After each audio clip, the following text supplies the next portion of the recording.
I pay homage to the Buddha. I pay homage to the Dhamma. I pay homage to the Sangha.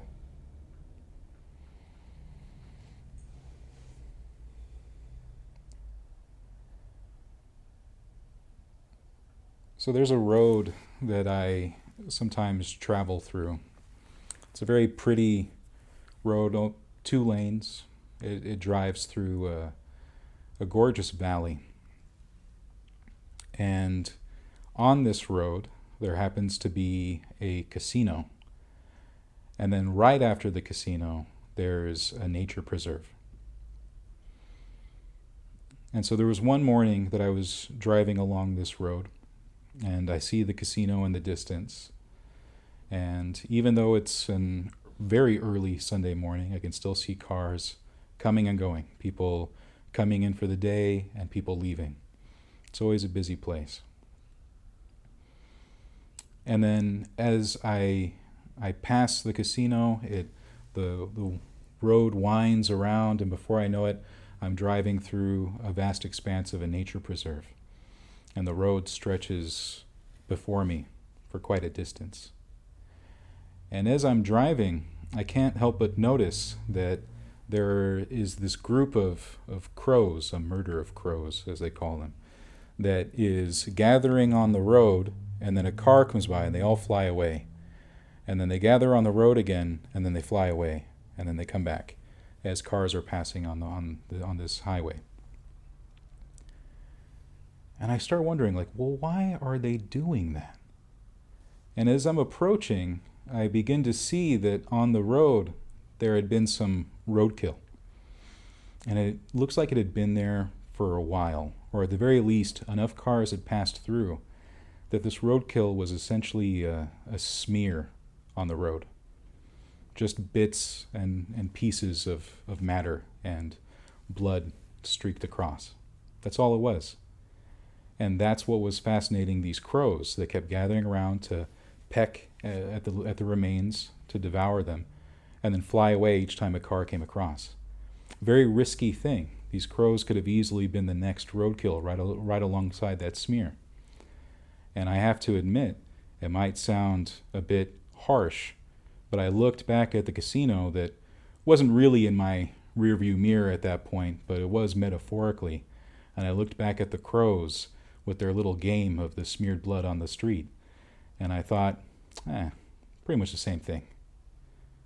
Now, that's easy for me to say because I haven't been a fan of casinos my entire life. You see, when I was a teenager, very early on into my teens, probably 12, 13, maybe 14, my parents thought that casinos, especially in Vegas, would be one of the best places to go for a family vacation. And if you've been to Las Vegas, I don't know if you know, but there's a lot of things for adults to do there. In fact, that seems to be mostly the point. Not so much for teenagers to do. A few things for kids to do if they're young enough to enjoy a lot of carnival rides and cotton candy and that kind of stuff. But for a teenager, Las Vegas was one of the most boring places I could possibly go.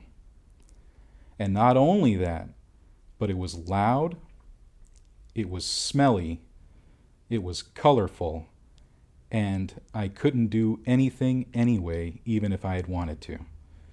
When you're a teenager and you go to Vegas, you're too old for all the kids' toys and too young for all the adults' toys. So what I ended up doing was spending a lot of time in the hotel ordering room service. And I suppose that would probably be one of the perks of Vegas, is they got some good restaurants, I guess. Room service isn't so great. Some people seem to like the buffets, but I didn't find a whole lot there that I could enjoy. But I could see the way people do seem to enjoy a place like Las Vegas and the casinos there. And I'll admit that when I think of them, these places that people go for fun, I end up thinking about what are sometimes called the 8 worldly winds, or 8 worldly concerns. And if you don't know them, the first set are gain and loss. After gain and loss, there's status and what some people might just say simply is like loss of status, but it might be disgrace, is one way we can also translate it. After that, we have praise, and with what some other people sometimes follow up with blame. But we might also say that the opposite of praise might be disapproval. And then the one that most people are familiar with in this set of 8, pleasure and pain.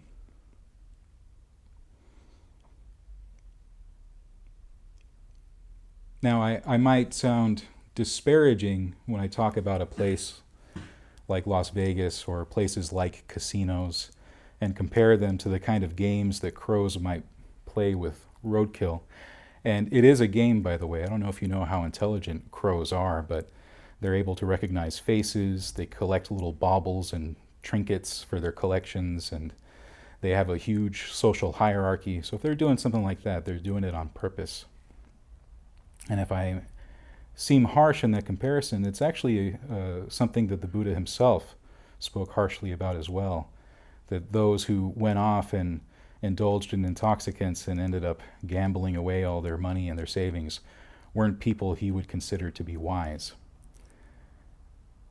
But by comparing those activities to the 8 worldly concerns, it's important to realize that those same concerns, those same cravings and aversions to those polar opposites are things that we approach no matter what kind of life we live. It's just sometimes easier to look at certain examples and see them right away, straight away. When someone's gambling, let's say, they're very concerned with their gains and their losses. When someone's gambling, it's really easy to see their concern with their status, whether or not they're a high roller or loss of status, whether they're the fool that lost all their money. Their desire for pleasure and pain is also very obvious. Praise and disapproval, hard to say, but I think that there's a reason why Las Vegas came out with their slogan, everything that happens in Vegas stays in Vegas. I have a feeling that people are often concerned about the disapproval they might receive from the activities they've done there. But these 8 worldly concerns are things that happen to us just as much as they are things that we actively do. On the one hand, the Buddha compares the 8 worldly concerns to those who are worldlings who haven't been instructed and those who are instructed in the ways of the Dhamma and how they treat it. But it's also just what happens. It's an aspect of life. Oftentimes things out of our control, whether or not we have gained things are sometimes out of our control, whether we've lost them and so on, whether we experience pleasure and pain, all of that. The difference that the Buddha talks about, though, is the way in which we approach these concerns in our mind. That's the important part. The worldly person, the person who hasn't either learned the Dhamma at all, or the person who ends up just kind of practicing and thinking about things but not really letting it sink in, has the same problem. And that's the problem of welcoming all the good aspects of the worldly concerns, while at the same time rebelling against the negative aspects. I can give you an example from my childhood, beyond just not liking Las Vegas. I apologize if that's off-putting if you're like a big fan. In fact, I actually had overheard recently that someone had encouraged her own mother to go to a Buddhist temple by suggesting maybe they go to the casino afterward. So, I don't know. some people seem to like it, and then if it's enough encouragement to get them to go to a temple in the morning and then have fun at a buffet later, I don't know. But in any case, these are things that affect even small children. I remember that when I was young, I cared very much about whether people accepted me, whether they valued me and respected me. So I was very concerned with my status amongst my peers. And this would end up leading me into very silly situations that, of course, mortify me now, but they're so small that when I share them, I can't help but feel they're silly. You know, I remember one time when I was in first grade, there was a girl who was sitting next to me, and she was talking about various allergies and food-related things, and we happened to be eating this pumpkin treat. And I didn't believe that there was pumpkin in it. I don't know why. Like, it was a can of pumpkin puree added with other stuff and everything. But, you know, I wanted to be smart too. So I said, well, you know, it's a good thing there isn't pumpkin in this treat we're eating that our teacher put together for us, because I'm actually allergic to pumpkins.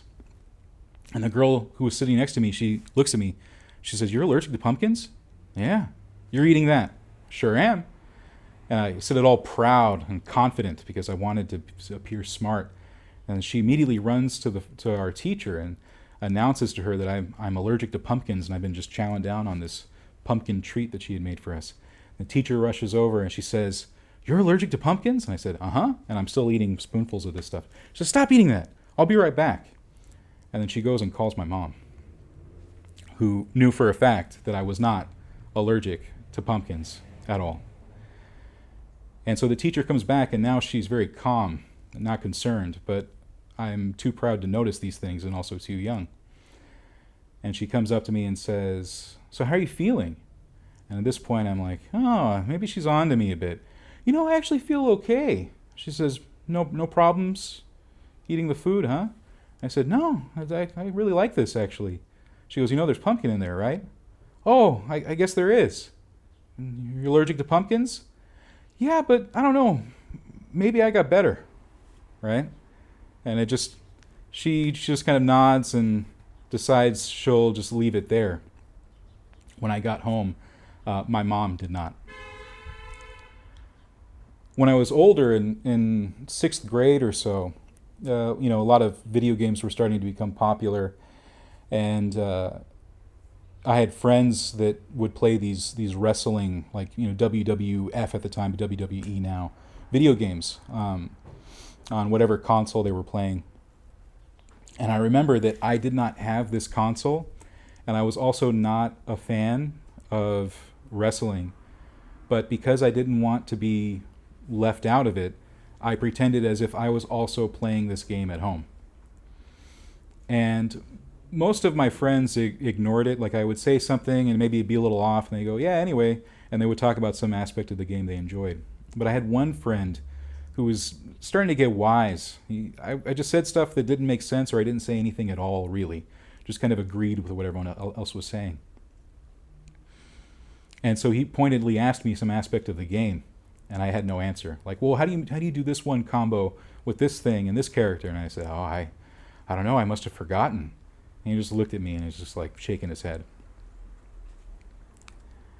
And, you know, those are silly examples of a child, but we can see how early on we have this baked in, this chasing after these qualities, you know, and the aversion that we have. Like, I didn't want loss of status, right? I didn't want disgrace. And the irony, of course, is by chasing after it so hard, I was making the very thing happen. By trying to put myself up and have this status, I was proving myself a fool.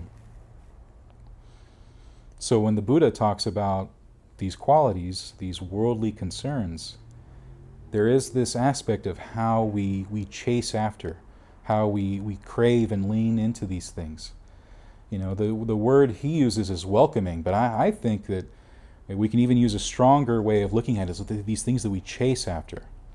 We chase after gain and status, pleasure and praise. These are things that we run after, things that we want, things that we hold of high value. The person who has understood the Dhamma enough to practice correctly trains their mind differently. Again, it's not so much that the activities we do will prevent us from experiencing these things. And they're converse, right? We will not only experience gain, but we will experience loss, and all the way down the line. But we can approach them in a very different way, in a way that frees the mind of those concerns.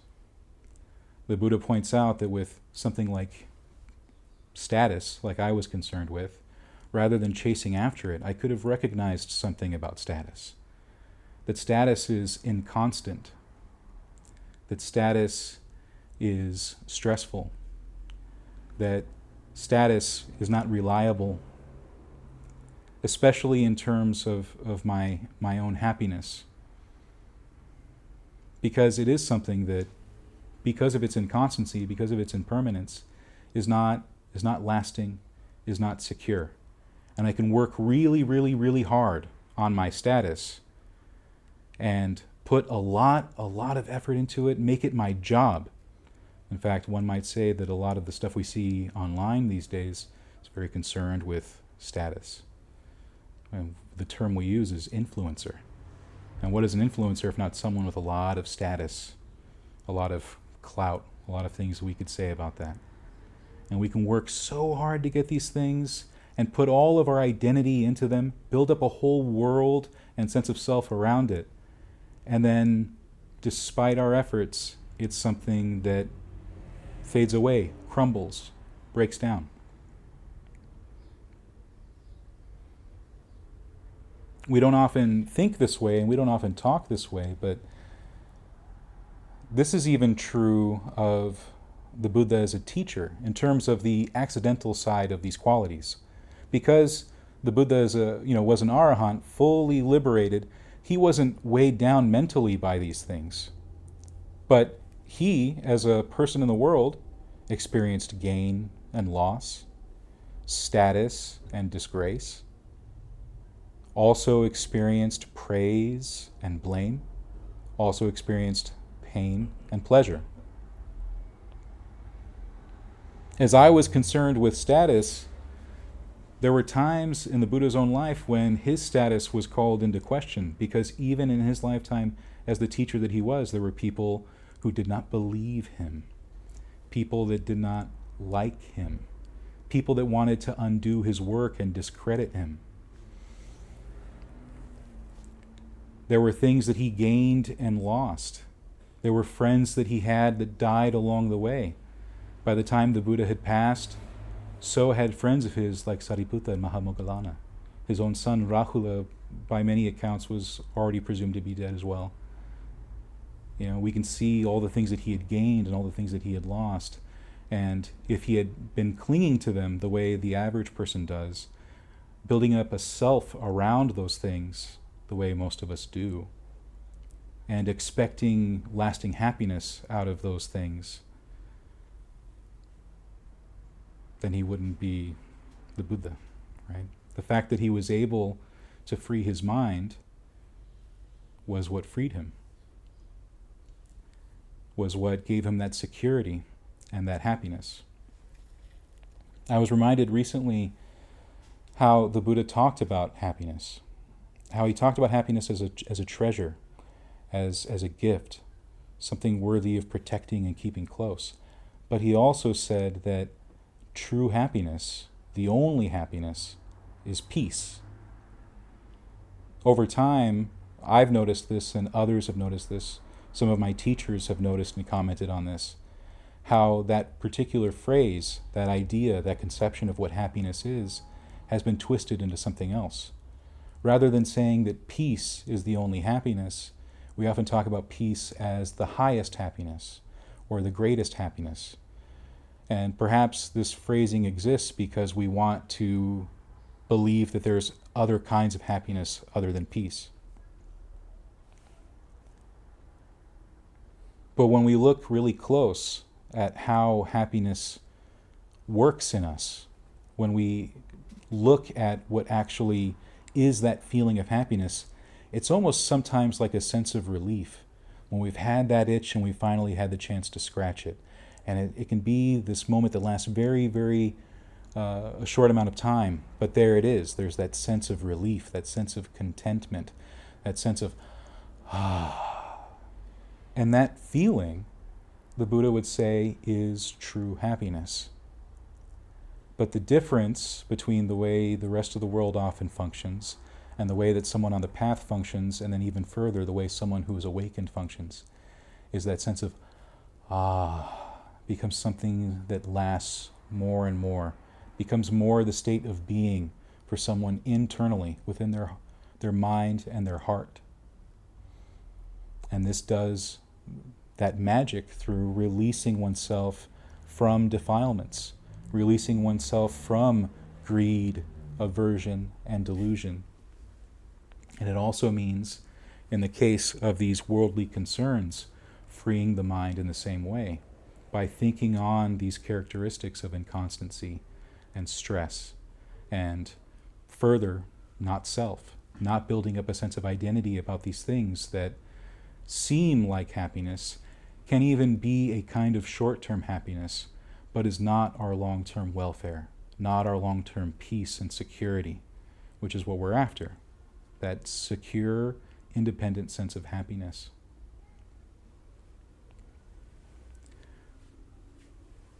So it might seem like a roundabout way to approach this topic by starting off with the casino. But truth be told, I try to build my talk around the things I see, and what I've been doing a lot lately, other than staying home a lot, is driving, because anywhere I go is pretty far away. And so I suppose I could have come to the same topic had I driven past an Arby's, or a McDonald's, or a shopping mall. But I just so happened to see that casino. And it reminded me of the things I saw as a young man, as a teenager, because I was able to do something that most people don't get to do when they go to Las Vegas. And again, it was a trip my family took quite a bit. I think for a while we were going almost every year, staying at different casinos, hotels, is that I was able to be an outside observer, almost like an anthropologist, because I wasn't the one having the fun, I was the one witnessing it. And I was the one witnessing what people did and what they gained and what they lost and what they had and didn't have. And sometimes I even found myself in points of danger. One story I don't think I've ever told anyone, certainly not my parents, who would have been quite scared had they known, is that one of the times that we were in Las Vegas, I had been kind of restless with nothing to do in the evening, and my parents had given me permission to go and explore the hotel and casino. There was an arcade and other stuff for young people to do. And there was one point in all of that where I was pretty done. I'd spent all the coins. There wasn't anything to do at the casino anymore. It's not like I had any money of my own. There was nothing else to do because all the adults were going to the clubs and gambling and all that.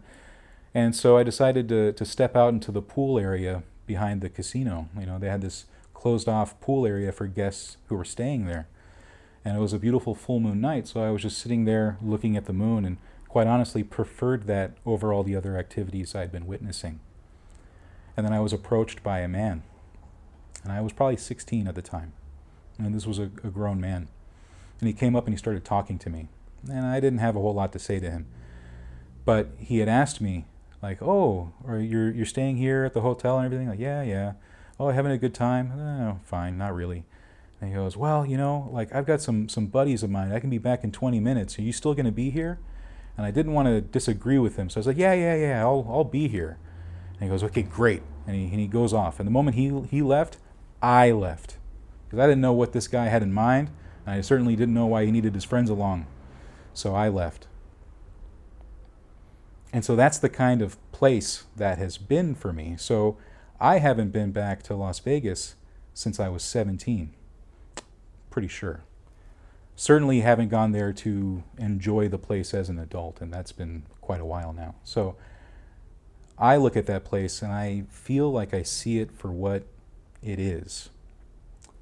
But if that sounds harsh, again, it's just a snippet, a snapshot of what we might see all of life to be in terms of its dangers, in terms of the drawbacks of looking for happiness and safety in this world of samsara. What we're looking for is a kind of independence. That's why we talk about it as liberation. When we talk about this goal that we have in mind as people who practice this Buddhist path, it's to be independent from all of the dangers of this world and all the other worlds, all the realms of heavens and hells and animal and ghost, all of it, because they're not secure, they're not last. That these worldly concerns are the same concerns we find all the way up and all the way down. So we're looking for security, looking for a mind that's free.